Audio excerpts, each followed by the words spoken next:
A'udzubillahi minasyaitonir rajim. Bismillahirrahmanirrahim. Assalamualaikum warahmatullahi wabarakatuh. Alhamdulillahillazi arsala rasulahu bil huda wa dinil haqqi liyuzhirahu 'ala dini kullihi walau karihal kafirun walau karihal musyrikun walau karihal muslimun. Subhanaka la 'ilma lana illa ma 'allamtana innaka antal alimul hakim. Rabbi syrah li sadri wa yassir li amri wa hlul 'uqdatam min lisani yafqahu qawli. Alhamdulillah, syukur kepada Allah Subhanahu wa taala, segala puji bagi Allah Tuhan sekalian alam. Salam dan salam kata junjungan besar Nabi Muhammad sallallahu alaihi wasallam. Masih banyak diucapkan kepada Al-Fadil, Tuan Imam, Tuan Pengerusi acara pada hari ini. Begitu juga bahagia Tuan Pengerusi Masjid Sharifah Fatimah, begitu juga kepada barisan imam, barisan jawatankuasa Hulu Balang penggerak aktiviti masjid. Seterusnya tuan-tuan dan puan-puan rahmati Allah sekalian. Alhamdulillah, syukur sangat-sangat. Sebab kata orang kan, berjalan-jalan di atas titi kan, di hujung balai nampak cahaya kan. Sudah lama kita menanti malam ni dapat juga bersama dengan saya kan. Alhamdulillah kan, saya datang daripada Negeri Sembilan. Kata adat banyak kiasan, ditunjuk dia tetapi bukan. Bergulung pendek panjang dirantangkan, memang takkan faham kalau tak direnungkan. Kan, malam ni berpujangga lah sikit kan. Ramai betul datang. Alhamdulillah. Habis sebut barang siapa yang mengikuti jalan-jalan ke majlis ilmu, maka Allah akan anugerahkan kepadanya jalan-jalan ke syurga. Amin. Jangan lupa hashtag pergi syurga balik hari. Jadi malam ni kita bercerita tentang iman kan? Iman setinggi mana iman kita, setinggi mana iman kita. Bila sebut tentang iman ni, pernah satu ketika seorang Arab Badui dia mengaku depan Nabi kita. Dia kata, sungguhnya aku seorang mukmin, aku seorang mukmin, aku seorang mukmin. 3 kali diulang. Tapi Nabi tegur dia, alangkah baiknya kalau kamu menyebut yang kamu itu seorang muslim. Kerana muslim boleh selesai dengan pengakuan, tapi mukmin tak dapat lah nak selesai dengan pengakuan. Ambil mikrofon ni, bagi tahu satu jitra ni kan, on kan speaker tu biar semua dengar. Assalamualaikum, saya seorang Islam. Tak ada masalah, okay. Tapi berani ke kita? Alhamdulillah, dalam jitra ni saya paling beriman. Tak berani kan, tak berani juga kan. Jadi itu sebabnya iman tak selesai dengan pengakuan. Dia mesti dibuktikan dengan pengakuan, tasdiqun bil qalbi wa iqrar bil lisan wa amalan bil azkan, iaitu membenarkan dengan hati, mengikrarkan dengan lisan dan mengamalkan dengan anggota badan. 3 tu, sebut, lepas tu hati, lepas tu anggota badan kita. Kan? Membenarkan dengan hati, mengikrarkan dengan lisan dan mengamalkan dengan anggota badan. Kan? Dan Imam Syafi'i meriwayatkan ijma' para sahabat, tabi'in dan orang-orang sesudah mereka sezaman atas pengertian itu. Penjelasan definisi iman, membenarkan dengan hati maksudnya menerima segala apa yang dibawa oleh Rasulullah SAW. Mengikrarkan dengan lisan maksudnya mengucapkan 2 kalimah syahadah, la ilaha illallah wa anna muhammadan rasulullah. Tak ada sesembahan yang layak kecuali Allah dan Muhammad itu adalah utusan Allah. Mengamalkan dengan anggota badan maksudnya hati mengamalkan dalam bentuk keyakinan, sedangkan anggota mengamalkan dalam bentuk ibadah-ibadah sesuai dengan fungsinya. Itu sebabnya kalau kita tengok maksud syukur kan, Imam Al-Ghazali kata syukur tu ada 4 kata. Pertamanya dengan lisan. Sebab kita tengok balik kan, dalam surah Ibrahim ayat 7 Allah Ta'ala beritahu, la in syakartum la azidannakum wa la in kafartum inna azabi lasyadid. Kalau kamu syukur, kalau kita tengok ayat tu, syukur je Allah lipat gandakan. Tapi kalau kufur, azab kau malah pedih. Lain pula kan, kita kan kalau dengan orang, kau tolong aku bagi. Kau tak tolong aku tak bagi. Itu kita. Tapi Allah Ta'ala janjikan kita, kalau syukur Allah lipat gandakan lagi. Tapi kalau kufur, Allah bagi azab lagi. Macam mana pula kan? Bukannya kalau syukur Allah bagi, tak syukur Allah tak bagi, itu standard manusia. Tapi Allah bagi lagi tinggi. Syukur Allah tambah lagi, lipat ganda lagi. Maksudnya apa? Sejajar dengan apa Imam Ghazali sebut tadi, dia kata syukur tu ada 4. Pertama, sebut Alhamdulillah, syukur tu. Yang kedua, dengan hati memperakui. Siapa bagi nikmat? Allah bagi. Yang ketiga, mestilah dibuktikan dengan tindak tanduk dan perbuatan. Maksudnya apa? Ibadah. Kan? Dia syukur tapi tak semayang. Contoh. Syukur tapi mengaji tak, apa tak, sedekah tidak. Kan? Syukur tu gosok dada je. Alhamdulillah, tak cukup. Tak cukup dengan sebut. Mesti disambung dengan perbuatan. Dan yang keempatnya, memelihara nikmat supaya tidak rosak. Itu sebab kalau kita tengok tadi, yang ketiga tu, kalau amal perbuatan yang tidak menggambarkan dia beriman, Allah bagi azab lagi sebab tak semayang. Tak semayang, tak beribadah, tak buat semua yang Allah Ta'ala suruh. Kan? Apa yang guru posan semua dilarang. Semua dilanggarnya. Apa yang guru larang, itu ini buatnya. Kan? Contohlah kan. Tu tak termasuk saya lah. Kan? Ni orang lain lah. Ya? Sebab Samsul debat, ada orang cakap kan, ni bukan ustaz, kata baru nak start. Kan? Saudara Syamsul debat, SSD. Kalau Ustaz Syamsul debat, USD. Mahal, tak boleh bayar. Macam tu. Kan? Firman Allah SWT yang bermaksud, dan tiada kami jadikan penjaga neraka itu melainkan dari malaikat, dan tidaklah kami jadikan bilangan mereka itu melainkan untuk jadi cubaan orang-orang kafir, supaya orang yang diberi Alkitab menjadi yakin, dan supaya orang yang beriman bertambah imannya, dan supaya orang yang diberi Alkitab dan orang-orang mukmin tidak ragu-ragu, dan supaya orang-orang yang di dalam hatinya ada penyakit dan orang-orang kafir menyatakan, apakah ini kehendaki Allah dengan bilangan ini sebagai satu perumpamaan. Surah Al-Mudassir ayat 31. Nak begitu bertambah keyakinan kita. Bono-bono yang kita tak nampak ni, semua kita yakin. Sebab kita tengok macam mana Nabi sebut dulu, akan tiba masanya nanti umat Islam dikerumuni oleh bangsa-bangsa seluruh dunia seolah-olah ingin menjamah hidangan. Bangsa-bangsa seluruh dunia mengerumuni umat Islam seolah-olah ingin menjamah hidangan. Sahabat tanya, kenapa macam tu? Adakah orang Islam pada ketika itu tak ramai? Bahkan umat Islam begitu ramai sekali jumlah bilangannya, tetapi tak ubah umpama buih di lautan. Dan dicabut perasaan takut di kalangan musuh-musuh Islam, menyebabkan musuh Islam tak takut pemerintah Islam. Kenapa? Kerana pada ketika itu umat Islam dilanda satu penyakit yang diberikan nama penyakit wahan. Penyakit wahan ni penyakit apa? Penyakit cinta dunia dan takut mati. Apakah puncanya dia takut dunia dan cinta dunia dan takut mati ni? Dia dah sayang sangat dunia, suka sangat kat dunia sampai akan takut mati. Apa puncanya? Puncanya ada 2. Yang pertamanya hawa nafsu, dan yang keduanya tak yakin. 2 punca penyakit tu.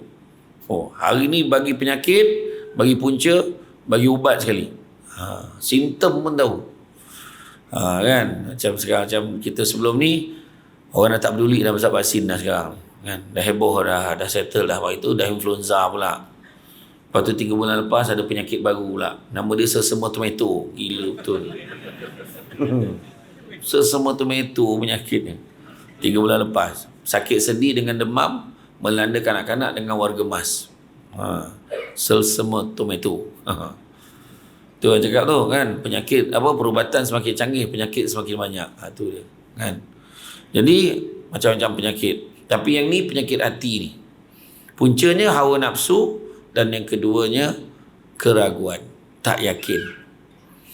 Jadi macam mana ubatnya? Hawa nafsu kenalah lawan. Contoh, dah siap-siap pakai cantik. Pergi mana Abang Haji? Pergi masjid. Abang Haji janji nak makan sama malam ni. Isteri banyak ayat tu. Kata nak makan sama sampai hati. Ada kan ayat macam tu kan. Ayat tu yang kalah tu. Jadi ya tak ya pula, tak apalah, besok je lagi masjid. Langsung tak pergi malam tu. Contoh tak, tu benda yang simple lah, benda yang simple. Ataupun anak-anak, sebab orang lelaki ni biasa dia kalah dengan isteri dengan anak-anak. Abah gimana abah? Abah pergi masjid lah. Abah janji nak pergi pasar malam ni. Nak jalan sama-sama, nak beli jagung cerita. Yelah. Besok je lah abah pergi masjid. Kalah dia dengan hawa nafsu. Tu sebab ubat dia apa? Jihad. Kena kuat. Abang nak pergi mana? Nak pergi masjid. Abang janji, abang kata abang nak pergi makan sesama malam ni.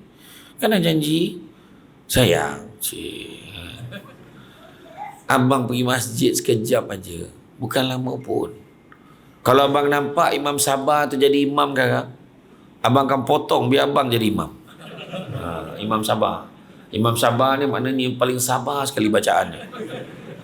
Jadi dia takut dia boleh lambat. Jadi abang kan jadi imam ke? Betul ni? Iya. Jadi dia kuatkan juga anak melawan dia nak pergi masjid tu. Faham tak? Abah kata nak beli pasar malam sesama malam ni. Nak beli jagung. Pasar malam tu sekejap je. Jangan risau. Abah ni pergi semayang sekejap dekat masjid. Pasar malam tu takkan tutup selagi abah kau tak sampai pasar malam. Oh, ayat dia kan. Jadi anak mak, yelah, anak pun tunggu. Ayah pergi masjid. Nampak tak? Boleh pun sebenarnya. Tapi kita jadikan dia halangan besar sangat nak pergi masjid tu. Sebab kan nafsu. Jadi itulah halangan dekat atas dunia ni. 3 tanda orang gila dunia. Sedangkan dah tahu dunia tu sementara. Gila dunia. Pertama, gila kat pasangan. Ni je. Gila kat pasangan. Suami, isteri. Kadang tak kahwin pun lagi. Gila dah. Betul? Kan? Gila kat suami. Gila kat isteri. Dulu elok datang masjid. Isteri dah lama meninggal. Kahwin baru langsung tak datang masjid. Dapat bini muda langsung tak pergi masjid. Takut bini kena kacau orang lain. La ilaha teruk betul. Tak pergi masjid. Kan? Sayang kat suami je pasal kan. Langsung apa benda pun leka kat benda-benda lain. Tak ada lah. Suami handsome sangat. Kata. Agaknya lah. Kan? Sedangkan sementara sampai masa Allah cabut nyawa isteri. Sampai masa Allah ambil nyawa suami. Kan? Bukan kekal pun. Melainkan saling berpimpin tangan menuju ke arah yang diredai oleh Allah Ta'ala. Itu sebabnya jangan kita leka dengan dunia semata-mata. Yang keduanya, harta kekayaan. Duit sampai masa habis.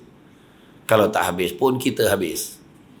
Bila kita habis, duit pun tak sempat nak habiskan. Orang lain ni habiskan. Kan? Yang berebut-rebut harta besar. Duit bukan banyak mana pun. Kan? Sampai masa habis. Kan? Rumah tu besar betul. Besar gila rumahnya. Dia kata. Tiba-tiba ada rumah lagi besar lagi. Habis dah rumah tu. Ada seorang lagi nak buat lagi besar lagi daripada rumah tu.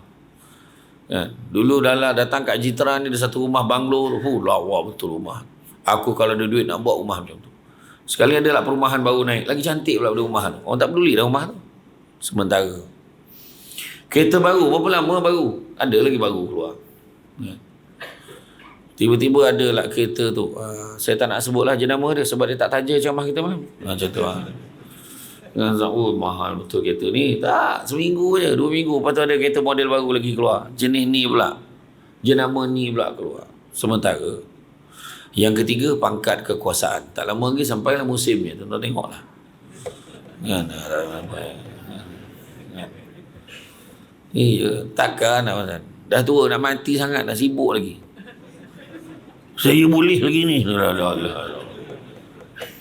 Kan? Saya tak cakap siapa lah.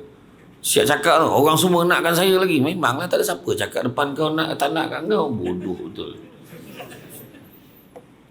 1 kali mengundi 3 Perdana Menteri kita dapat. Takkan tak faham. Betapa sementaranya. Tak lama esok pilihan raya dapat lagi. Itu pesan ni. Nak pesan. Jangan gaduh-gaduh. Jangan gaduh. Nak pergi pangkah. Dah habis pilihan raya, datang masjid, elok-elok, sesenyap. Tak usah buka cerita dah. Faham? Jangan balik ke masjid, jumpakan kawan. Apa perasaan kau pada kalah ni? Jangan tanya. Itu cari pasal namanya tu. Kan? Orang asam betul kawan tu dalam bengkak hati ke lah. Kau tanya lagi soalan tu, berdarah. Langsung tak datang masjid. Tu yang kita tak nak. Kan? Menang kalah kan? Dia sebenarnya macam mana? Kalah dah tentu. Menang belum ditentukan. Itu je. Faham? Tu kata tadi. Memang takkan faham kalau tak dirandungkan. Saya doa satu tuan-tuan. Mudah-mudahan pemimpin yang naik. Biarlah pemimpin yang beradab. Tu yang saya pesan. Ya. Tahu tuan-tuan. Saya pergi ke Melbourne. Ni tuan-tuan, ni bukan cerita, bukan kempen tak ada bunyi tak ada saya mana tak betul saya balun lah macam tu ya kan. Saya pergi Melbourne, bukan Melaka tau, Melbourne. Kau jangan Samsul debat ni kampung ni kata pergi ke Melbourne je mah. Ada beberapa sahabat kita di sana 20-30 tahun dah bermastautin di sana, berasal dari Singapura. Soalan yang dia tanya kat saya waktu saya sampai kat Melbourne, Ustaz, Parlimen Malaysia memang hari-hari macam tu ke? Soalan dia. Saya kata kalau kau tak beradab menjerit macam boruk tu kan Sultan Johor sebut macam sangka boruk kan. Baik kau tutuplah live tu, tak payah tunjuk kat orang. Itu. Tu sebab kita doa sesama mudah-mudahan pemimpin yang beradab, baik, beriman kepada Allah Subhanahu Wa Taala, mudah-mudahan. Amin ya. Dan begitu juga kan perumpamaan firman Allah SWT, sungguhnya Allah beriman itu adalah apabila disebut nama Allah gementarlah hati mereka, bila dibacakan kepada mereka ayat-ayatnya bertambahlah iman mereka kerananya, dan kepada Tuhanlah mereka bertawakal, yakni orang-orang mendirikan solat dan yang menafkahkan sebahagian dari rezeki yang kami berikan kepada mereka. Itulah orang yang beriman dengan sebenar-benarnya. Kan dengar je kan, dengar je nama Allah, gementar dia. Dibacakan ayat-ayatnya tu bertambah lah. Semayang pula kat masjid ni kan, Allah, imam baca macam Kek Madinah dah rasa. Cara dia nak sampai ke sujud tu, Allahu Akbar kan, hari-hari gementarlah hatinya. Nak gementar apa, fikir nak terkoncing, fikir apa macam-macam lama tak, itu tu masalah tu. Tu sebab cuba at least Fatihah tu cuba fahamkan maksud dia, paling tidak kan. Ini tengah semayang jumpa barang hilang, salah tu. Buat atas meja punya botingan. Yang seorang tu, Allahu Akbar. Jadi tak Samsul Debat ni datang malam ni, kita dalam lagi. Macam-macam fikir ni. Mana tu macam mana? Itulah level kita ni kan. Iya. Tu sebab kalau orang pergi ke Mekah, pergi ke Madinah kan, cuba tanya. Dia boleh semayang banyak kali. Dia boleh semayang banyak waktu. Dalam waktu tu dia berpuluh-puluh rakaat dia semayang. Macam mana boleh jadi macam tu? Dah habis semayang, dia duduk, dia zikir pula, tak berhenti tu. Selagi tak subuh semayang. Bayangkan. Kalau malam tu, kalau dia pergi nak subuh tu pukul 3 dah pergi dah. Turun, semayang dulu. Semayang sunat tahajud. Sunat taubat. Lepas tu sunat tasbih pun dia buat. Tak pernah buat kat Malaysia ni. Dia buat kat sana. Apa lagi? Dia buat sunat syukur semua. Sunat semua buat. Sampai satu tahap tu dia bangun, dia semayang je dulu. Niat kemudian. Tak tahu apa lagi sunat buat. Betul. Bukan kata apa. Sebab apa jadi macam tu? Sedekah mana keluar, bagi je duit kat orang. Bagi. Sebab masa tu bila kita pergi kat sana, tak ada siapa pun bawa jawatan dia. Tak ada siapa bawa kedudukan dia. Tak ada siapa pun. Ketua kampung kita lah ada sini. Kat sini yang bunyi macam tu, ke sana tak ada. Kan? Oh sebabkan dia menteri, dia tawaf belah sana. Tak ada, sama je tawaf situ. Kan? Sebab dia menteri, dia 3 kali je. Tak ada, sama je. Sa'i itulah dia. Kan? Nabi tahu. Sebab kita merendahkan diri kita depan Allah sebenar-benarnya kat sana. Semua pakai kain ihram yang sama je desainnya, tak ada apa. Paling tidak pun ada logo Malaysia, Malaysia. Kan? Tak ada dah. Hui, kain ihram dia Gucci. Jangan bohong. Kan? Adidas pun ada logo Adidas 3 lain kan. Tak ada. Kan? Semua dengan ada. Kalau kita tengok negara miskin tu lagi pula, kain cadar yang pakai. Jenis kain nipis betul. Sian tengok. Kita orang Malaysia komplain, hotel ni tak sesuai lah. Makanan dia nampak kan. Sedangkan tujuan kita pergi umrah, kita kalau pergi menziarahi Baitullah Haram tu sebanyak mungkin sebenarnya. Pergi sebanyak mungkin. Sebelum tidur, kalau bagian isteri, sayang, jom kita pergi tengok Kaabah dulu, lepas tu kita tidur. Sampai jam tu sekali, memanfaatkan. Ini tak. Dia sebenarnya kalau lagi mewah hotel ni lagi susah tau sebenarnya. Tu sebabnya jangan kita terlampau mewah sangat susah. Saya pergi dulu, mula-mula saya pergi memang dapat katil keras tu, almari pun tak ada. Pernah saya pergi, almari tak ada. Tapi adalah bunyi dalam hati tu kan. Tapi senang pula pergi. Lepas tu saya dapat pula tajaan pergi. Pergi masa tu Saya pergi dengan adik saya, dapat satu free, bawa adik saya. Sebab mak saya semua dah pergi semua. Tapi mak saya pergi jugalah. Mak saya pergi bayar sendiri. Saya bayarkan. Pergi. Saya dengan adik saya package dengan tabung haji masa tu. Seorang 2 katil. Bayangkan seorang 2 katil. Katil queen tu rapat dengan 2. Dia satu, saya satu. Pusing-pusing tak jatuh ni. Pusing macam mana tak jatuh. Lagi susah. Keluar ayat tu. Bang, abang turun dulu, kejap lagi turun. Maknanya ada harapan tu. Abang turunlah dulu, kejap lagi dia turun. Ada harapan tak turun. Kan? Yang terbaru saya pergi bulan 3 gitu. Bulan 3 awal. Lagi dahsyat. Saya seorang kat bilik tu. Seorang 5 katil. Lagi gila. Jadi lepas Zuhur katil ni, pasar katil ni. Pasal dia nak bahagian yang adil kan. Lagi teruk. Seorang 5 katil. Tak mencabar kan. Tak. Dia sebenarnya jangan mewah-mewah sangat. Bila mewah sangat lagi susah. Tapi kalau kita beringat tak apalah kan. Tapi kena jihad kuat sikit lah kan. Jadi sebab apa? Bila kita letakkan diri kita, merendahkan diri kita di hadapan Allah Subhanahu Wa Taala, insya-Allah kan, insya-Allah kita akan dapat memantapkan keimanan kita kan. Bagaimanakah nak mendapat iman? Melalui pertama mujahadatun nafs, iaitu berjihad melawan hawa nafsu jahat, melawan bisikan syaitan yang sentiasa mengajak dan mendorong kita ke jalan kejahatan. Kan? Allahu Akbar, Allahu Akbar. Wah, maghrib. Dia macam tu lah. Bila maghrib tu tengok. Melur untuk Firdaus. Wah, kan susah tu. Oh, susah. Bergaduh nak-nak pula dia bersiri. Penyakit bersiri ni. Kan? Tu sebab saya tak suka drama bersiri ni. Baru nak tampar, bersambung. Jadi dia fikir tu, besok kau rasa penampar dia sampai tak? Dia fikir kan.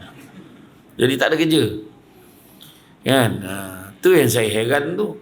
Dulu yang saya tahu drama bersambung ni, orang lama tahu. Drama bersambung dulu, drama Cina. TVB. Pukul 6 sampai pukul 7. Ada 150 episod. Daripada dia kecil sampai mati. Dia punya cerita lah. Menangis-nangis drama Cina tu masa tu sekolah rendah tu. Drama Cina. Dan jadi kegilaan. Habis cerita ni, sambung cerita ni. Habis cerita ni, sambung cerita ni. Dahsyat betul. Beratus-ratus.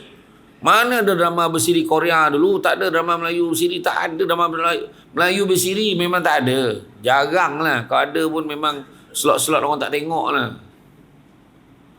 Dan Cina tu pilih waktu siaran ni pukul 6 sampai pukul 7 sebab tak nak kalau pukul 7 rugi. Kenapa? Orang maghrib.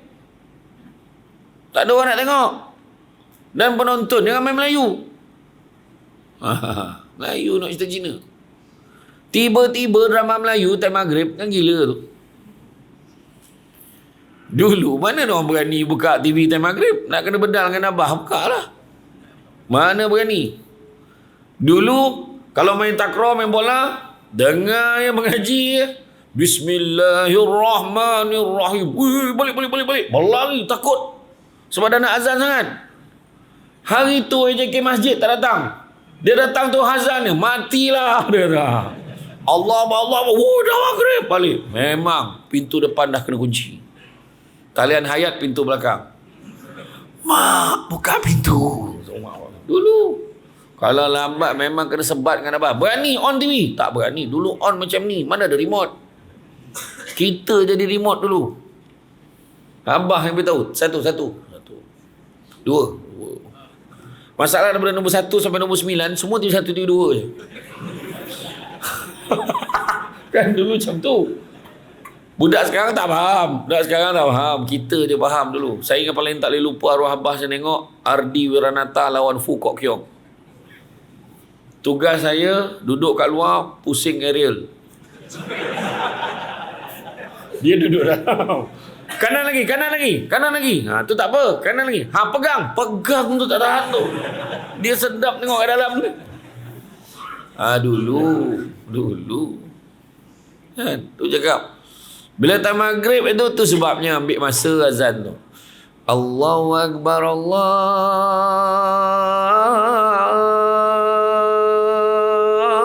Akbar. Maghrib yang tu. Mendayu-dayu tu pada pertandingan azan tu ada kategori maghrib, ada kategori subuh. Subuh tak dapat macam tu lah. Subuh Allahu Akbar, Allahu Akbar. Macam tu dia tegas sikit. Asyhadu an la ilaha illallah.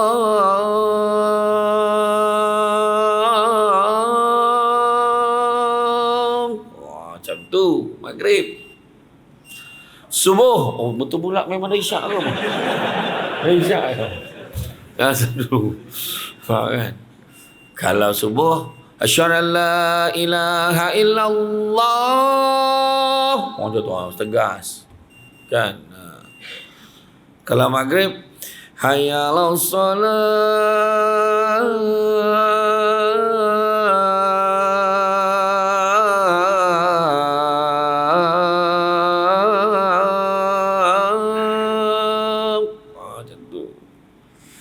Subuh, hayya 'alas salah, mari semayang. Macam tu ya. Tapi subuh sekarang tu dia bukan apa, kadang tengok ada kampung-kampung sini okey. Speaker pun sedap kan. Ini begini. Dia bila tengok lah tak ada orang. Alah. Tu yang bila azan tu. Allahu Akbar, Allahu Akbar. Allah, kadang-kadang dia macam jari penat dia bunyi tu kan. Yang seorang tu pula tinggal kat tingkap, tak ada orang. Ini mau aku jadi imam ni kan, balik dia. Oh, kena kuat. Dia kadang-kadang dia dah siap-siap ni. Tu sebabnya nafsu ni dengan syaitan ni dia akan kacau. Allahu Akbar, Allahu Akbar. Dah maghrib lah. Kelang kabut. Dia kelang kabut siap. Relax. Syaitan bisik. Relax. Engkau yang penting kau pergi. Orang lain tu langsung tak pergi. Betul juga. Oh, relax dia balik. Okey, tak apa. Relax dia balik. Terdengar. Dia pun start motor. Lepas tu dengar. Bismillahirrahmanirrahim. Alhamdulillahi Rabbil Alamin. Ni dah dekat ke berapa ni? Mau lambat aku ni. Pap, bisik lagi. Tak apa. Lambat-lambat kau pergi. Nampak kau bersungguh tu. Orang lain langsung tak pergi. Betul juga. Slow dia balik. Sampai dekat masjid, orang dah bagi salam. Bisikkan tu sampai lagi. Tak apa. Kau duduk, kau buat tak reti. Orang bukan tahu pun kau tak semayang. Langsung tak semayang. Time salam tu kau salam je. Tak tahu macam mana semayang. Tak semayang pun macam. Bayangkan. Jahat tak jahat tu bisikan. Tu cerita tu. Jadi, kita kena lawan hawa nafsu ni. Latihannya ada 3 peringkat. Pertama, tahali. Iaitu berusaha berjuang membuang segala sifat-sifat jahat. Membersihkan jiwa kita dari sifat jahat ataupun mazmumah. Buang perasaan tamak. Jangan tamak-tamak. Kalau contoh ada jamuan, ada bungkusan, ambil. Seorang satu. Sudah, jangan fikir kat rumah berapa orang. Ingat tu, hak orang kat sini. Yang paling hebat sekali, dia nampak tinggal 3 bungkus. Yang beratur ni 5 orang ni. Tak apalah, ambil lah, saya dah kenyang. Wah, dia jalan, bagi laluan. Tak pun, dia ambil satu, pap, tinggal 3 je, nasib lah Jangan macam tu. Tengok kekuatan kita. Jangan ambil hak orang. Kalau ambil, paling tidak ambil satu saja. Jangan tamak. Jangan tamak, kongsi tak apa. Faham perempuan? Tak, saya takut mesej tak sampai. Ya. Jangan sangka buruk. Saya cerita bungkusan makanan tadi. Dia mak ni. Jangan panggil lagi dah Samsul Ubat ni. Menghasut kata kan. Yang begitu juga. Kalau kita, yang kedua yang kita kena buang, sombong. Jangan sombong. Nak sombong dengan apa? Sombong dengan apa? Sementara je semua. Dunia ni sementara sifatnya, petah lagi yang ada dalam dunia. Dia dulu pangkat nombor 1 tu dekat pejabat tu. Jangan main-main. Tiba-tiba dekat tiang kat masjid tu. Apa hal lah tu? Pencen. Allah. Jadi Samsul Ubat dulu pernah ada jawatan pengarah apa? legal advisor, pengarah. Sampai masa ada kad pesara, tunjuk kat hotel dapat 10%. Saya dah ada kad pesara. Kan, sampai masa jawatan tu pinjam-pinjaman dia. Iya. Kan, sudahnya ceramah. Ceramah besara jadi pun ceramah. Ceramah pun sementara je. Sampai bila tak lama dah tak ada dah Samsul Debat, dah ada Samsul Sebat, Samsul Zebab, Samsul Debik, semua ada. Kan, nak sombong buat apa? Kan? Iya. Kampung, Samsul Debat daripada kampung. Nak cerita apa? Memang orang kampung. You can take Syamsul out from Negeri Sembilan, but you cannot take Negeri Sembilan out from Syamsul. That's it. Dah kampung-kampung je lah. Kan? Macam tu lah, nak belagak buat apa? Penyanyi tu punya hebat dia dulu. Tiba-tiba dia masuk ke Gawar Ganza, dia minta nyawa nak nyanyi lagu sendiri. Tak sampai dah nafas dia nak nyanyi lagu sendiri. Dulu lagu dia tu boleh naik note dia tinggi tu. Dah tak boleh lah. Tak larat. Tersangkut-sangkut. Menangis dia nyanyi lagu sendiri. Bukan penghayatan. Sebab tak boleh. Tu yang penyanyi lama yang Datuk Nora tu cakap dengan saya, bila kita dah berusia ni Ustaz, note range suara kita tu kena adjust lagu tu supaya sesuai dengan kekuatan kita. Oh, macam tu. Baru saya tahu. Dulu dia punya note tinggi sampai ke langit. Kalau dia ikut note tu dengan dia ke langit. Tak larat dah. Kan? Bukan kuat lagi dah. Kan? Kita terima lah. Dulu kita kuat. Makin lama tak kuat. Kan? Nabi Yaakob dulu bila jumpa dengan malaikat maut, dia pesan ni kawan baik, antara kawan baik dengan malaikat maut Nabi Yaakob lah.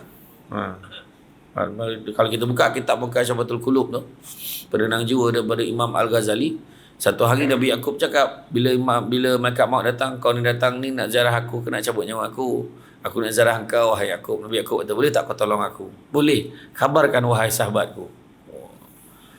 Kalau sebelum kau cabut nyawa aku, kau bagilah tanda-tanda dulu. Janganlah tu cabut, kau jangan risau. Aku akan bagi paling kurang 3 utusan aku bekam bagi kat kau. Macam tu dia kata. Bayangkan kalau kita dapat kawan dengan malaikat maut. Oh, macam mana belagak kita cakap. Kawan dengan menteri pun tak rasa macam tu tau. Kawan dengan malaikat maut, makan pula kat simpang. Kat simpang tu lepak makan sama dengan kawan tanya, siapa tu tak nampak? Kau buat hal lah, aku suruh dia cabut nyawa kau. Jalan. Macam tu lah katnya kan. Tapi Nabi Yaakob tak macam tu lah. Dia kawan baik lah. Jadi setiap hari bila malaikat maut datang, dia tanya. Kau ni kau nak zarah aku ke nak cabut nyawa aku? Sungguhnya aku nak zarah kau. Hari kedua tu, lepas tu datang kembali, aku nak zarah kau. Apabila datang, aku nak zarah kau. Sampai satu hari tu, sesungguhnya hari ni aku datang, aku nak cabut nyawa kau wahai Yaakob. Terkejutlah Nabi Yaakob. Nabi Yaakob kata, kau janji dulu kau nak bagi 3 utusan. Kau nak bagi tanda dulu. Sesungguhnya demi Allah aku dah bagi dah tanda tu kat kau. Oh ya ke? Apa dia tanda dia? Ni soalan bocor. 3 tanda dia, 3 utusan. Pertama, badan kau yang tegap sudah mula menjadi lemah. Dah rasa belum? Dah ada. Okey. Yang kedua, badan kau yang tegak sudah mula menjadi bongkok. Dah ada belum? Dah ada. Yang ketiga, rambut kau yang hitam sudah mula menjadi putih. Dah ada belum? Dah ada. Kalau dah cukup je 3, standby. Macam tu. Samsul pun ada dah tu. Dah ada 3 tu. Nak cakap apa? Jangan terpedaya dengan muda sebab mati tak syarat tua. Jangan terpedaya dengan sihat sebab mati tak syarat sakit. Kalau dah sampai masa, matilah. Kan? Tak kira muda, tak kira tua. Tengah dengar ceramah, elok sihat. Besok pagi dah tak bangun. Ya Allah, meninggal dia. Malam tadi dekat ceramah Samsul Debat tu elok dia. Aku dah cakap jangan duduk kat tiang tu. Dia cakap macam tu. Contoh. Janganlah beralih. Ini contoh je. Dia orang kita ni gemar buat teori. Mana sebab tiang dia. Duduk tu, jangan beralih. Contoh. Kan? Patutlah malam tadi dia tak gelak sangat. Pula lah cerita. Aku dah cakap jangan ambil gambar bertiga yang tengah mati. La ilah Allah. Macam tu Samsul Debat berapa kali mati tak tahu dah. Duduk tengah ambil gambar. Gemar tu buat teori-teori sendiri kan. Buang perasaan-perasaan ni yang tak elok. Tamak buang. Sombong buang. Buang sombong. Belagak suami I bagi I 3,000 sebulan. You ada. Sekali suami mati tercekik sudu, hilang 3,000 sebulan, tak usah belakang. Yang ketiga, jangan dengki. Dengki bahasa Melayu, bahasa Arabnya hasad. Penyeteruknya di Malaysia ni dua-dua pakai. Hasad dengki. Oh, dah hasad dengki pula. Nabi sebab apa? Sesungguhnya hasad mampu memakan kebaikan umpama api memakan kayu. Bila api bakar kayu tu, habis kebaikan-kebaikan kita satu habis. Macam tu lah. Bersihkan jiwa kita daripada sifat-sifat yang tak baik. Yang kedua, tahalli. Tadi takhalli, ni tahalli. Tahalli iaitu mengisi jiwa kita dengan sifat baik mahmudah. Setelah kerja pembersihan selesai, kita isi pula wadah jiwa dan hati dengan perkara yang baik. Jadi orang perempuan, berhenti-berhentilah bercakap, aku ni mulut je jahat, hati baik, tak ada mana. Kalau hati baik, mulut pun kena baik. Menurut kajian, antara suami dan isteri di Malaysia ni, suami mati dulu. Jadi orang perempuan berhati-hati dalam melayan suami, kerana suami ini fragile, mudah pecah, dia mudah mati. Jadi layan suami dengan sebaik-baik, jangan kasar-kasar. Faham? Kadang-kadang kehendak dia tu yang pelik-pelik tu, tunaikan je. Kita tak tahu itu hari terakhir dia. Faham? Ni cakap betul ni. Layan baik-baik, ini kasarnya. Gimana? Lambat balik. Allah, ada salah. Suami malam tu imam ajak mengaji. Malam ni kita mengaji. Boleh ke mam? Saya ni tak pandai. Tak apa, kita belajar. Mengaji, seronok dia baca. Ni panjang, pendek. Yang ni dengung ya. Dia ramal guna. Yang ni dengung. Okey, yang ni panjang. Ni berapa harakat? 5 atau 6 harakat tau. Yang ni 2 harakat cukup. Belajar. Seronok tak ngaji? Seronok. Lepas isyak ngaji lagi. Lepas isyak ngaji sampai 9.30 je. Imam tu kata cukup lah. Lesen saya pun sampai 9.30 je. Imam tu pula. Bukan imam sini, imam tempat lain. Dia pun balik. Bila dia balik, yang kawan ni pula bawa balik. Lambat balik. Ingat rumah ni hotel. Ada sound lelaki ni. Abang tadi mengaji dengan imam. Baca pun berterabur. Mulut kau.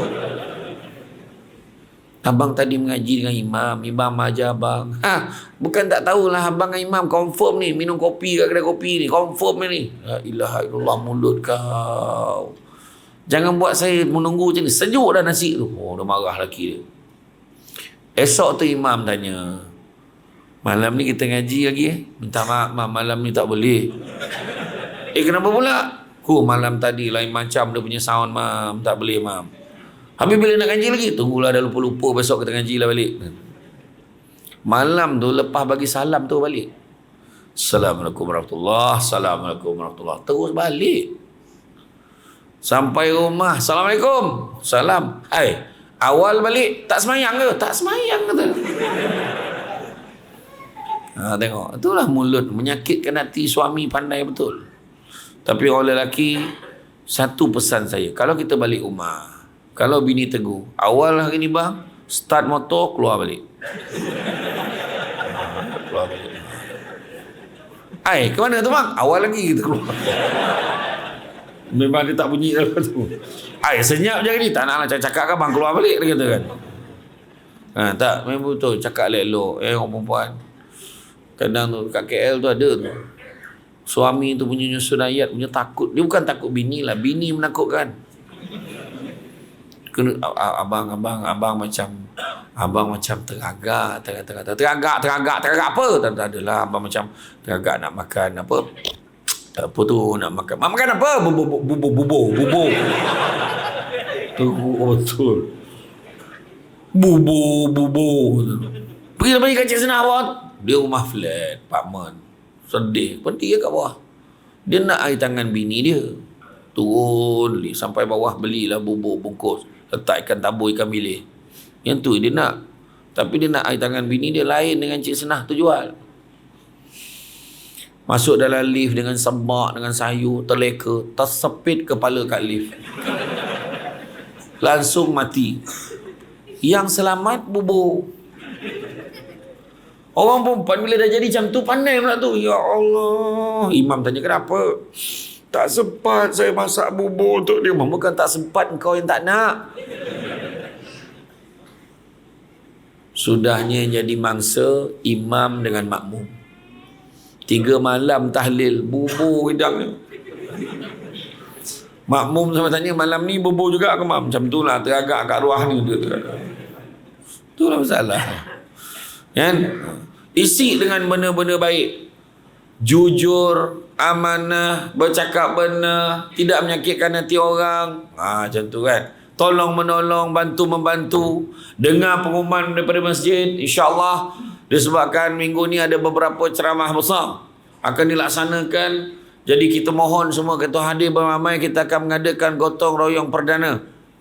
Jemput hadir beramai-ramai, jangan risau. Yang datang muka yang sama. Kan? Ada yang datang tu dia tak gotong royong, dia royong gotong. Royong gotong ni kerja tak buat sangat, ambil gambar yang lebih. Ada.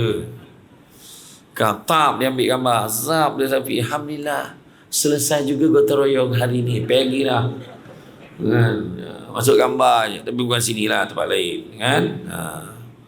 Begitu juga tajalli. Peringkat tajalli adalah peringkat merasa nikmat, meninggalkan atau membuang sifat jahat, dan merasa nikmat mengisi atau melakukan sifat baik, serta merasa keagungan dan kehebatan Allah.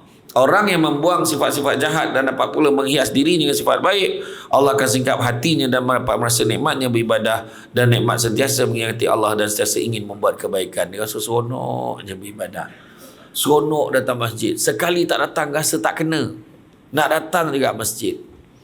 Untuk makluman semua, terutama pada mereka yang baru datang malam ni, bukan malam ni je dia ceramah tau. Sebenarnya selain daripada karnival Maulidur Rasul ni, memang selalu setiap malam ada kuliah. Jadi datanglah beramai-ramai. Itu bagi tahu je. Kan takut. Tak, kadang-kadang orang ni komplain pandai. Masjid ni duit banyak, program tak ada. Ada sound. Jawapannya program banyak, kau yang tak ada. Datang. Tapi orang sini memang macam ni lah. Saya tak, tu sebab saya tak boleh tolak ceramah kat sini. Sebab saya difahamkan kuliah subuh dia pun memang macam ni lah ramai dia. Kan? Nak confirmkan tu, nak confirmkan kan. Yang kedua, kan, cara yang kedua, yang pertama tadi adalah mujahadatun nafs, berjihad melawan hawa nafsu, dan yang keduanya adalah mengerjakan amalan sunat. Bangun sembahyang sunat khususnya di waktu malam. Kan, selain pada amalan sembahyang sunat, puasa sunat, berdoa, baca Quran dan sebagainya. Amalan sunat buat bangun malam. Sebenarnya bangun malam ni dapat lembutkan hati kita. Kejar insurans dalam kubur. Dalam kubur, bila dah masuk dalam kubur, malaikat nak bedal kepala ni. Nak bedal kepala. Jangan, kata malaikat satu lagi. Kenapa lah? Dia ni rajin mengaji, rajin berzikir. Tak jadi pukul kepala. Kalau macam tu, jom kita pukul perut dia. Turun bawah sikit. Bantai perut dia. Jangan. Kenapa pula? Dia ni rajin puasa sunat. Kalau macam tu, tak boleh pukul perut, kita pukul kaki dia. Jangan. Kenapa pula? Dia ni rajin bangun malam. Qiyamul lail. Tak dapat buat semua, jangan tinggal semua. Qiyamul lail, bangun malam ibadah. Bukan bangun kencing tidur balik. Itu tak kira. Faham? Bangun qiyamul lail, bangun malam. Tak dapat sehari sekali, buat seminggu sekali. Tak dapat seminggu sekali, buat sebulan sekali. Tak dapat sebulan sekali, setahun sekali. Tak dapat setahun sekali, 10 tahun sekali. Time masjid buat program qiyamul lail, pergilah. Dapatlah sekali 10 tahun. Tak dapat 10 tahun sekali, seumur hidup sekali. Kalau itu pun tak dapat, cari tali gantung diri, mati lagi baik. Kan payah betul kan. Bangun malam je kan. Iya, kita banyak hajat kita nak Allah Ta'ala, tapi kita tak minta betul-betul. Sungguh ni maksudnya. Tu sebab kita kena tidur dulu. Sebab tidur tu satu nikmat. Dan bila kita berjihad, bangun bertidur, nampak kesungguhan kita nak sesuatu tu, kita bangun malam. Kita korbankan tidur kita tu. Minta, ya Allah, jadikanlah keluargaku ni keluarga yang bahagia, ya Allah. Macam tu. Semalam adalah satu hamba Allah perempuan telefon. Dia telefon pejabat, dia cakap nak cakap dengan saya sebab dia dah proses perceraian. Dia nak tanya pandangan saya. Saya kata bolehlah telefon. Dia telefon lah nombor PA saya. Lepas tu saya punya, halo pahala tak? Saya dah nak ni ada kes mahkamah 31 hari bulan ni. Lepas tu saya tak pasti tindakan saya ni betul ke tidak, dia kata. Lepas tu saya kata, tak tahu saya dah akak rasa macam mana. Saya tanya dia balik. Akak jangan tanya saya, bukan saya yang bercerai, kata. Itulah saya tak pasti. Kenapa pula tak pasti pula? Itulah saya sayangkan dia lagi, tapi dia rajin pukul saya. Habis tu. Kalau dia rajin pukul akak boleh bertahan lagi tak? Itulah saya sayangkan dia, tapi saya takut dia pukul saya lagi. Macam ni lah kak, saya nak tanya. Suami macam mana? Suami pujuk saya. Suami pujuk. Habis suami tak nak cerai. Suami tak nak. Akak, saya semua salah tu. Saya tanya ustaz tu lah. Janganlah tanya saya. Saya kata. Akhirnya saya tanya satu soalan lagi. Siapa yang filekan kes mahkamah ni? Suami yang filekan. Suami yang file, bukan akak. Bukan. Habis tu, akak janganlah tanya saya. Tanyalah suami tu. Kalau suami tarik balik, akak pun tak boleh buat apa sebab dia yang filekan. Lain kalau akak yang filekan tuntutan fasah ke apa semua. Akak yang nak minta cerai ni. Iya ke macam tu ke? Tapi satu kak saya nak tanya. Anak berapa orang? Anak 3 orang. Yang sulung baru 7 tahun. Macam mana akak boleh kahwin dengan dia? Dulu masa mula kahwin dulu elok ke? Akak kenal dia kat mana? Terlanjur. Terlanjur. Sudah terlanjur. Okay. Macam ni lah kak. Cuba akak betulkan. Soalan saya simple lah kak. Satu je soalan saya nak tanya. Akak pukul lah, ini kena pukul lah. Akak pun ada buat salah lah. Dia cerita dia kesalahan-kesalahan dia pun ngaku dia buat salah. Dia kata, okay. Satu soalan saya. Solat akak macam mana? Saya tak nak tanya solat suami lagi. Solat akak macam mana? Memang tak jagalah, dia kata. Dia cakap tu. Kalau dah tak jaga kak, itulah jawapan dia untuk masalah akak. Kak jagalah solat akak. Kak tanya suami akak. Suami akak pun sama tak salah. Habis kurang je. Ajak dia bincang dengan dia, settlekan masalah solat ni, mudah-mudahan settle masalah akak. Macam mana akak nak pegang tiang rumah tangga kalau tiang agama pun akak tak jaga, dia kata. 90% kat Malaysia ni masalah perceraian berpunca tak jaga solat. Confirm, tanyalah. Kan yang pening-pening tu tak solat tu. Saya mengaku saya hafal 15 juzuk. Wah, dia buka tudung, buka baju kan. Tak ada mana dah. Saya cakap tak ada mana orang hafal Quran 15 juzuk buat perangai macam tu. Saya kata kau bangang sangat buat stand up comedy sampai dah tak ada idea, tak ada benda kau nak lawakkan sampai kau mainkan 15 juzuk tu. Saya fikir dia gagal sebenarnya nak bezakan antara juzuk dengan huruf.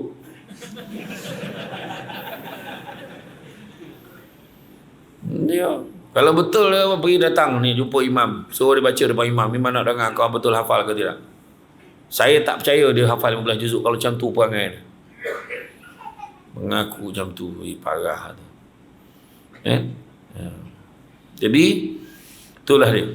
Amalan sunat kita buat bangun malam. Kita kalau anak kita degil-degil pun bangun malam. Dan kalau kita buka satu buku tu, kekuatan doa seorang ibu tu, sebab seorang ibu doa dia power. Bangun malam. Kalau nak doakan anak yang degil-degil ni, bangun malam, buat solat hajat, buat dekat bilik anak. Waktu anak tengah tidur tu, kadang kita semayang kat bilik tu, Allahu Akbar. Lepas tu bila doa tu dekat anak-anak semua, bergelimpangan ni anak. Ramai betul anak dah. Ya Allah, doa. Betul, cuba buat. Sambil menangis pula tu. Allah. Tu belum cerita lagi tajuk menangis kerana Allah tu. Tu lagi sonok tajuk. Wah, tu kena tunggu ceramah yang lain lah. Makna kena panggil lagi ni. Kan? Tak panggil. Bangun malam. Doa kita doa tu sebab solat hajat, solat tahajud semua kita doakan anak kita, buat kat dalam bilik anak tu. Kalau kita memang niat nak ubah perangai anak kita. Satu cara lagi, kita basuh beras ikut arah tawaf lawan jam. Ya Allah, doa dia lepas kita selawat 3 kali, baca Fatihah, sampai itu kita doa, Ya Allah, kau lembutkanlah hati anakku ini. Sebut nama dia. Lembutkanlah hati anakku ini seperti mana kau lembutkan beras ini menjadi nasi. Macam tu. Senang je doa. Itu untuk anak tau. Untuk anak mak mentua saya tak pernah cuba lagi. Kalau nak cuba boleh lah, tapi jangan salah doa tau. Kau lembutkanlah hati suamiku ya Allah. Jangan tertinggal hati tu. Kau lembutkanlah suamiku ya Allah. Kau lembutkanlah suamiku ya Allah. Cukup 40 hari kau basuh beras, laki kau balik patah-patah tangan dia. Assalamualaikum. Kacau. Kacau, jangan. Allahu Akbar. Kan? Dan satu lagi cara dia, kalau anak yang degil-degil ni, pergi dalam 3/4 malam, lepas kita dah solat hajat semua tu, pergi dekat anak kita, tiupkan dekat ubun-ubun dia tu. Sebelum tu kita baca apa? Kita selawat 3 kali, baca Fatihah, baca ayat kursi, baca surah Al-Insyirah, Alam nashrah laka sadrak wa wada'na anka wizraka allazi anqadha zahrak wa rafa'na laka zikrak. Baca sampai habis. Dan lepas tu kita tiup dekat ubun-ubun dia tu. Tapi jangan kuat-kuat sangat. Bila pergi dekat ubun-ubun, sebab masa dia tengah tidur tu, roh dia tengah bergayau tu. Bila kita tiup, bila tiup je, mudah-mudahan melekat dekat roh tengah merayau tu. Bila dia balik kat badan anak kita, mudah-mudahan meresap.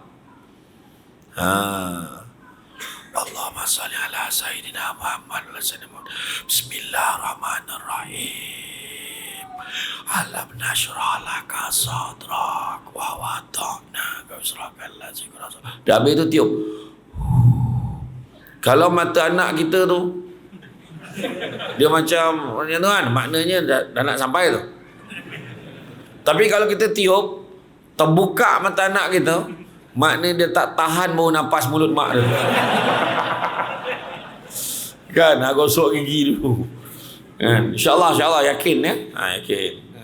Samsul Bat ni guraunya entah bagi tidak. Betul. Dan kemudian cara mendapat iman yang ketiga adalah melalui tafakur, iaitu berfikir, merenung. Ialah salah satu cara mendapatkan iman, khususnya merenung dan berfikir akan kebesaran Allah, kehebatan serta masa sesuatu dijadikan. Bila lalu kan, bila setiap kali naik kereta, lalu aja masuk dekat negeri Kedah Darul Aman, negeri jelapang padi, berhenti dekat tepi tu, melihat kehijauan alam semula jadi cantik betul. Berhenti je, tengok, tenang hati. Ya. Allahu Akbar. Lalu je tak kat tol dah tak tenang dah. Sebab balance dah tinggal sikit.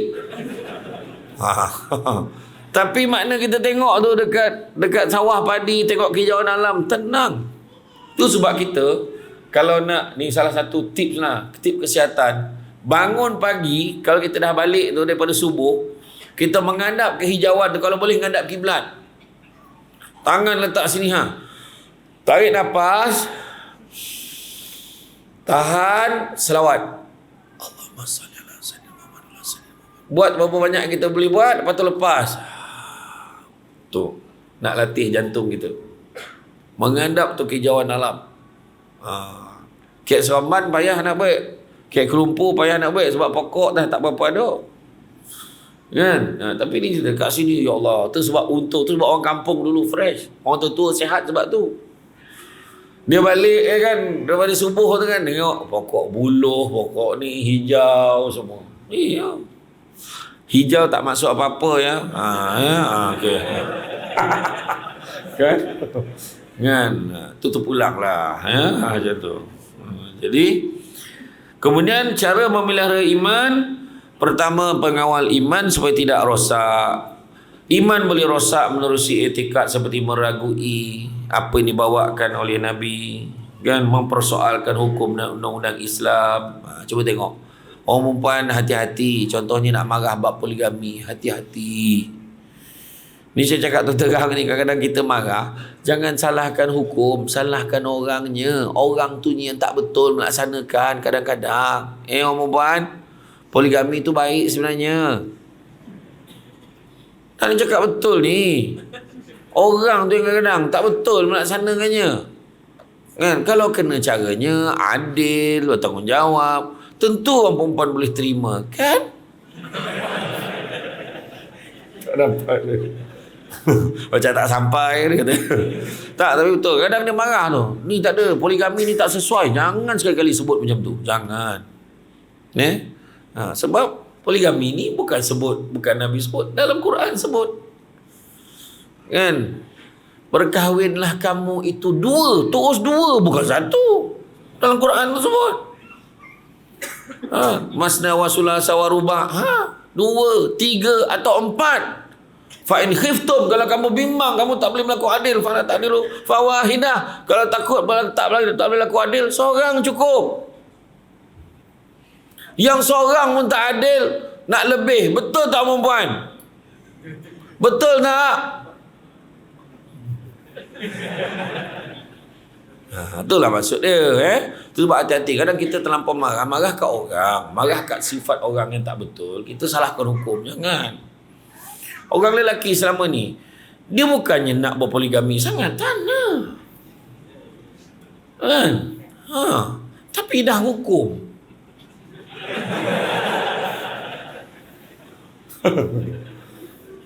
Yang bercakap ni lebih kurang kan, tak? Berani bercakap aja. Iya. Sabar tuan, sabar. Iya tu, kalau tak mampu berlaku adil, cukup lah. Seorang-seorang pun tak adil, ustaz. Betul. Berapa ramai orang tak adil. Kadang-kadang dia kata apa? Saya ni tak boleh bagi nafkah dekat awak bukan apa. Saya kena bagi kat mak saya. Saya kena utamakan mak saya daripada awak. Salah tu. Dalam bab nafkah, kena utamakan isteri, anak-anak, baru mak. Dalam bab nafkah. Tapi berbuat baik, tetap kena buat baik dengan mak dia. Salah satu cara buat baik dengan mak, bagi duit. Itu salah satu cara buat baik. Bagi duit belanja kat mak.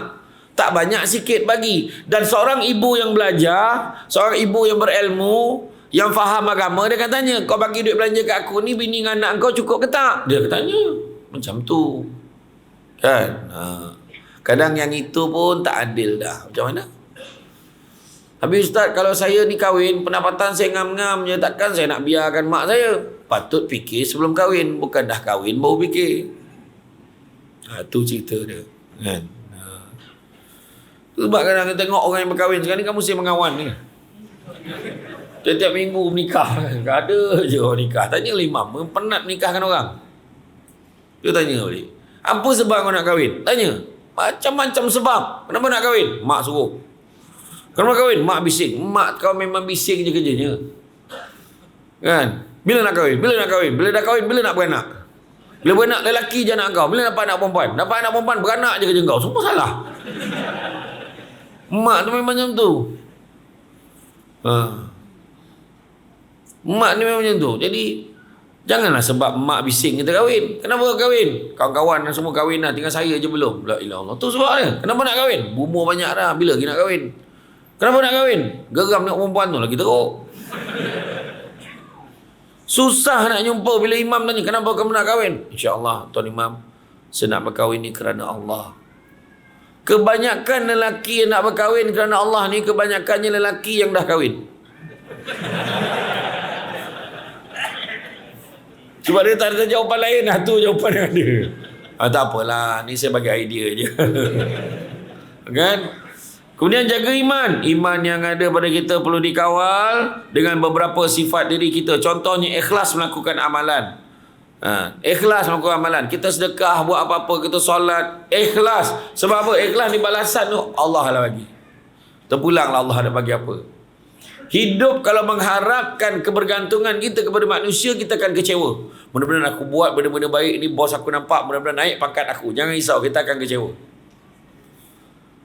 Kan? Untung dapat. Kalau dapat pun rupanya tak sehebat apa yang kita nak. Rupanya orang lain dapat. Oh ni dapat. Oh ni dapat. Tak. Biarlah kita tak dapat naik pangkat.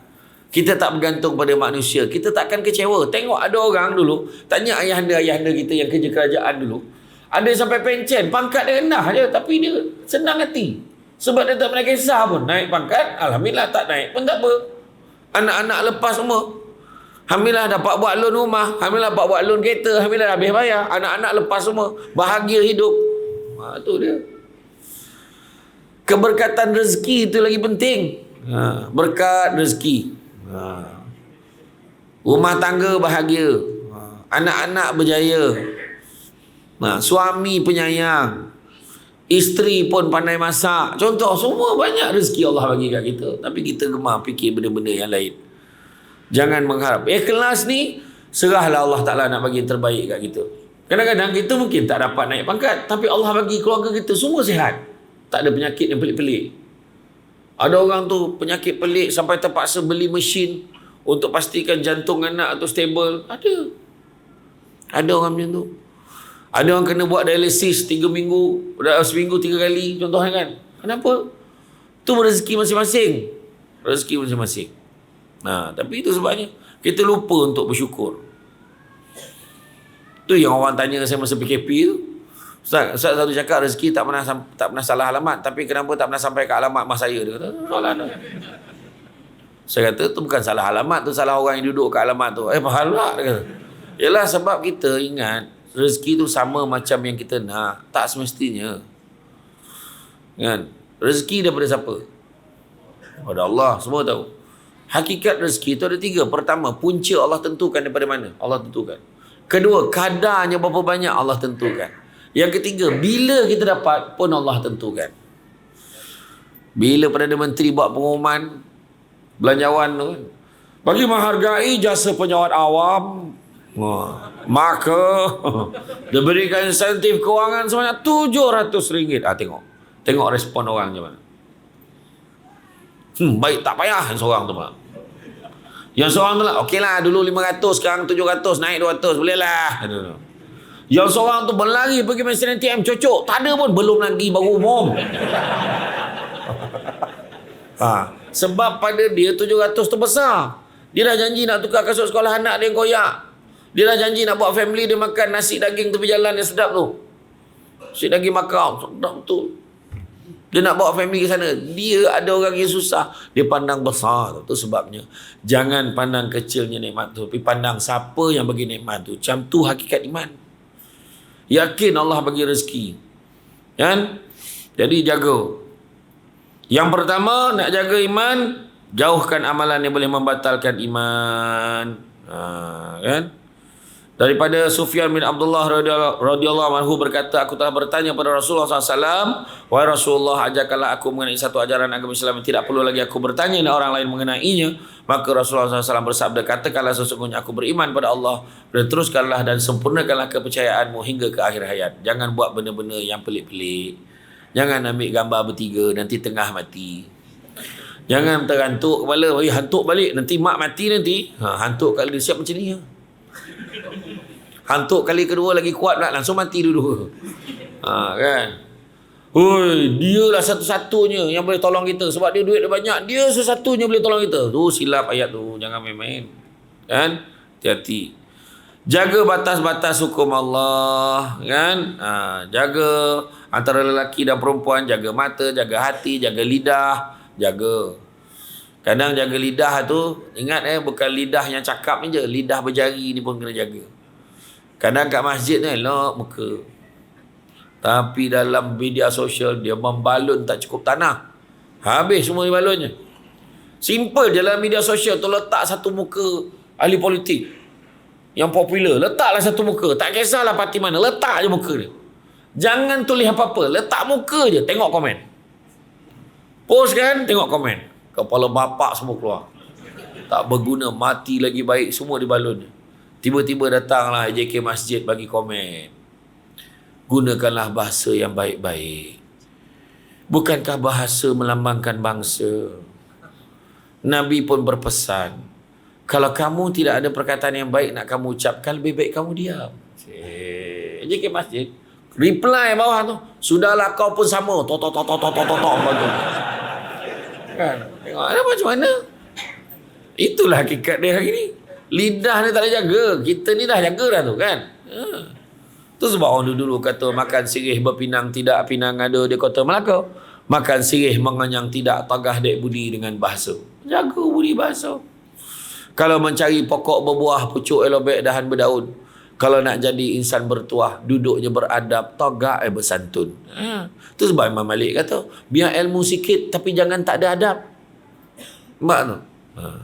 Ketiga, selalu mengingati kematian seperti mana sabda Rasulullah SAW yang bermaksud daripada Abu Hurairah radhiyallahu anhu berkata, Rasulullah SAW bersabda, perbanyakkanlah perkara-perkara yang menghapuskan kelazatan. Perbanyakkanlah mengingati perkara yang menghapuskan kelazatan, yakni maut.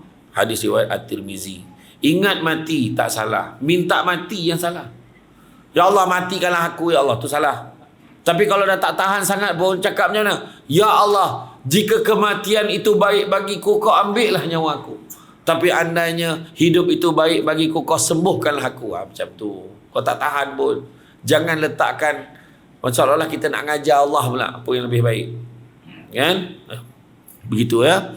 Kemudian segera bertaubat bila melakukan kesalahan. Kan? Cepat-cepat taubat. Ya Allah, kenapalah aku buat macam tu? Ya Allah, kenapalah aku mengumpat macam tu? Nampak Samsul Debat mengumpat tingginya berdosa. Tapi saya maafkan dah tu tadi. Kan? Dalam TV nampak tua, wajar betul. Tu pun ada, saya maafkan. Ada je kan. Ada yang semua nak komplain. Saya naik kereta Azia salah, naik kereta besar salah. Naik kereta besar, apa besar kereta dia sekarang belagak. Susah. Naik kereta Azia, susah hidup dia sekarang. La ilaha illallah, macam mana? Itulah. Sebenarnya kita nak puaskan hati semua orang memang tak boleh. Ingat Allah banyak-banyak. Liman kana narjullaha wal yawmal akhir wa zakarallaha katsira.